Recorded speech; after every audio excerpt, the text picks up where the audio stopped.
格吗？这是现在这个场地的规格，一模一样的地图。所以选手之前他们在比赛前可以用这个方式自己去模拟吗？对，先练习。先练习就对了。你可不可以边飞边稍微跟我们解释一下？解释一下嘛。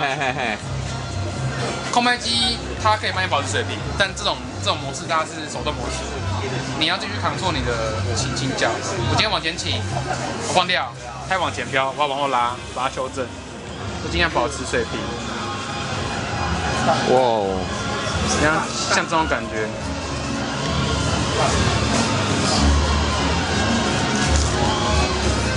哥要介绍啊，你要介绍吗？然后机器也有分小机或大机，像他们比赛是5寸机，有分那种3寸机，适合室内飞行。这种有框框，你室内可以飞。然后这种大疆图船，它的精益度就是像你刚刚看到他们表演赛那种精益度，对，非常流畅。然后我们建议先练习模拟器，以免你一直炸机。所以你实际操控的那个飞机飞的那个感觉会跟模拟器是完全落差，可能模拟器可以代替大概60%啦，60%，40%可能因为重力的因素啦，风的干扰的问题，对，会有落差。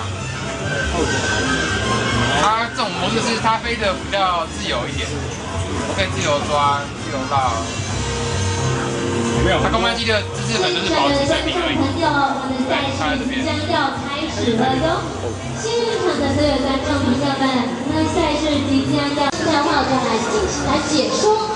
首先我们来看到这个跑道上，我们的驾驶台呢，再一个就是呢，我们